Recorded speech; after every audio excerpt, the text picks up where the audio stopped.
Hello everyone, welcome back to my YouTube channel. Today we are going to be talking about my end of year TBR, basically my December TBR, but we're going to do it in a perfect world, basically meaning if I had infinite time, these are the books that I would want to get done by the end of the year. I don't know how many realistically I'll be able to get to since it is the holidays, but honestly my dream this year, which again, I don't think it's going to happen, but my dream is to just finish out my entire physical TBR. I honestly really would love to go book shopping at the beginning of 2025 as a bit of a reward for getting through all the books that I've purchased this year, and we're really close. We're going to get down as far as we can. I think that's all I have to say about that. Without further ado, let's just jump into my perfect December/end of year TBR for 2024. The first book that I would love to read by the end of this year is a book that all of you guys in the comment section are absolutely obsessed with. And I already know that I'm obsessed with this author, so enough said right there. But the first book that I would love to read is Carrie Soto is Back by Taylor Jenkins Reid. I got this book a few months ago, and it's just one of those things that I feel like I know I'm going to love it, and I really want to time the reading experience right. Like I just want to be in the mood to read, to dive into a fiction story. Again, I love Taylor Jenkins Reid as an author. I've given every single one of her books that I've ever read 5 stars, which I don't think I have any other authors who I can say that about. And so I do feel like that puts a lot of pressure on this book because, like, what if I don't like it? I probably will. You guys know me pretty well. You know my reading taste. I probably will really enjoy this book. I just haven't gotten around to it yet, and I really would love to read this book in December, or at the very least at the beginning of 2025. All I know is it has something to do with tennis, I believe. I honestly don't know a ton about tennis, but my understanding is that you don't need to know that much about tennis to really enjoy this book. So yeah, I'm really excited about this one, and for all of you guys who've been really hyping it up, keep doing so in the comment section because I would love to read this book very soon. Up next, we have a less popular book, and that is The Lives of Girls and Women by Alice Munro. This book is a classic. It won the Nobel Prize. I don't know exactly when, but I feel like anything that wins the Nobel Prize, you kind of know that it's just going to be, to some extent, a good book. And this book was gifted to me, and so it wasn't really on my radar before it was given to me as a gift. I think also this book is under 300 pages. I think it's just over 250. And so books like this feel very realistic to try and finish by the end of 2024. So I don't know, on the one hand, I'm like, oh, I could pick some of my shorter, quicker, easier to read books. But then on the other hand, I'm like, there's some, you guys will see, there are some long books in this pile that I would also love to try and get done before the new year. Basically, I have too many books, not enough time, classic reader problems. All I do know is it's not technically a memoir, but it's written in the style of a memoir. And I don't think I've ever read anything like that. And the nature of that story and the storytelling sounds really good to me. So if you guys have read this book, please let me know. I don't personally know anyone who's read this book, so would love to hear some reviews if you have them. Okay, this next book feels perfect for the cozy winter months that we are about to be entering. And that book is The Storied Life of A.J. Vickery. This book was actually written This book was actually written by the same author as Tomorrow and Tomorrow and Tomorrow by Gabrielle Zevin. And so far, this is one of my favorite books to come out of 2024. I would put it in the top 2 or 3. Like, I am freaking obsessed with this book. And so I really am curious about reading Gabrielle Zevin's backlist and trying out The Storied Life of A.J. Vickery. I know that in this book, we're following our main character, A.J. Vickery, and he is a really big fan of Edgar Allan Poe. And he has this story collection or this poetry collection written by Edgar Allan Poe that's really rare, I think. And at the beginning of this story, those poems, I think they go missing or they get stolen. And so I think he goes on this little journey, this little mission to try and get all of his prized Edgar Allan Poe stories back. I think, no, of Poe's poems back. And it just sounds like a really sweet story. I know in the past I've said that it's about like an old man. He's not an old man. You guys have since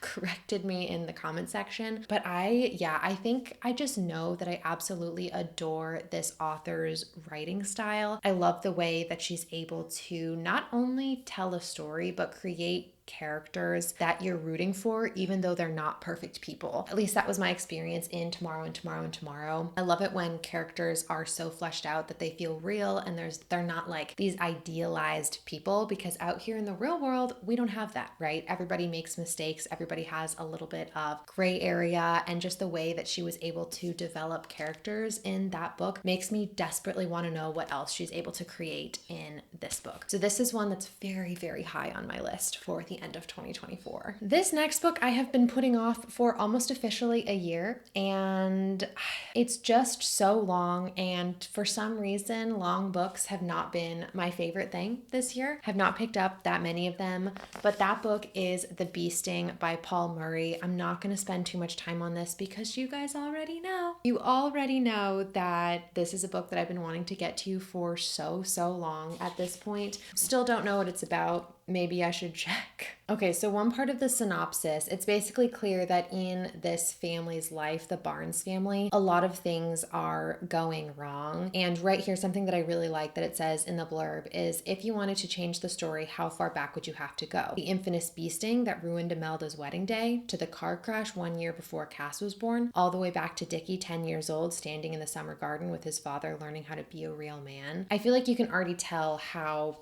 powerful this story is going to be, especially when you're looking at a family and the family dynamics within this family where things seem to be crumbling based on what I can tell from this little synopsis. So I think what I've just said in the past is it's very difficult for me to pick up books that are long and circle pain and painful ideas and families struggling. Like knowing that we're going to look at these characters who are going through very real issues and challenges, and to be with them for like around 640 pages, that's just very difficult for me. And I can't find the audiobook of this for free anywhere. Like my library does not have it. And usually when I'm intimidated by books, I like to listen to the audiobook, get a little bit into the story, and then pick up the physical book. Also totally unrelated to me wanting to read this book by the end of the year, but if you take the dust jacket off, I love the way that this book looks under the dust jacket. Seems very simple and unassuming, but then look at this spine. Like, isn't that just the most beautiful thing you've ever seen? I'm obsessed with that. Anyway, that's The Bee Sting. I'm gonna be so upset if we get to 2025 and I haven't read this book yet. Then I would ideally, I would absolutely love to finish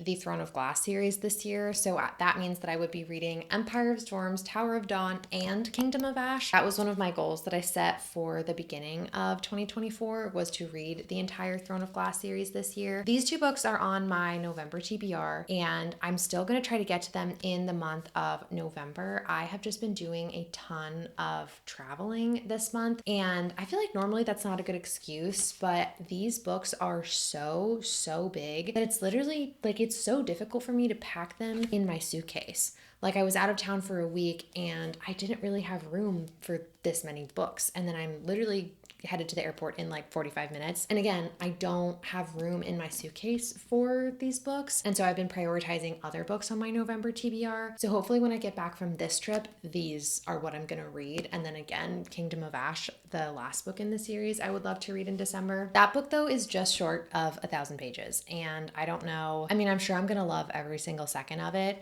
And I do need to go and buy it. But I'm also going to be so sad when that book ends, because I really have loved being a part of this world. So far, the Throne of Glass series is truly so magical, so atmospheric. And when you read this many pages of these characters, you become so connected to them after a while. And so I think that's another more subtle reason that I've been putting these off, is because when I do complete the tandem read, I'm going to be 2 books closer to finishing the Throne of Glass series. And you never get that first time through a book, like that experience back again. Like, you really need to savor it. And so yeah, I'm gonna read these. I know that they're on my November TBR. You don't need to remind me. I'm doing my best. Another book that I would love to read before the end of this year is Divine Rivals by Rebecca Ross. This book is on Kindle Unlimited, and it's also in my video where I talk about 12 books that I want to read in 2024. I know I've talked about this before, but I have read 11 out of 12 books in that video. And so that means that Divine Rivals is the last book in that like list of goals that I set if we're not talking book series. And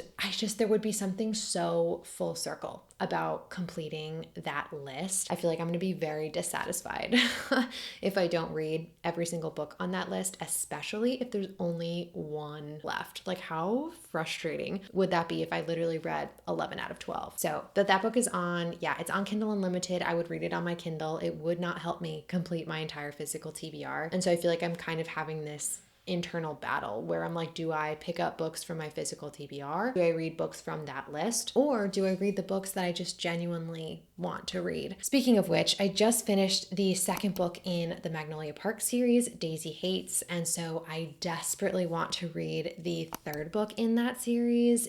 I think it's Magnolia Park's Into the Dark. It's either Into the Dark or no. It's Magnolia Park's The Long Way Home. Honestly, like those, I've been slumping quite a bit in the month of November, and those books are the only books that I'm like in the mood to read that I want to pick up, but I don't own any of them. And so if we're talking what I'm in the mood to read before the end of 2024, that is definitely the book and the series that I want to pick up, that I just feel like I owe the version of myself who made all those videos at the beginning of this year. I owe it to her to like read all these books on my physical TBR and to complete those goals. So that's kind of the little book struggle that I'm having right now. And then we just have two more books that I want to talk about in this video. The first one is Dance of Thieves by Mary E. Pearson.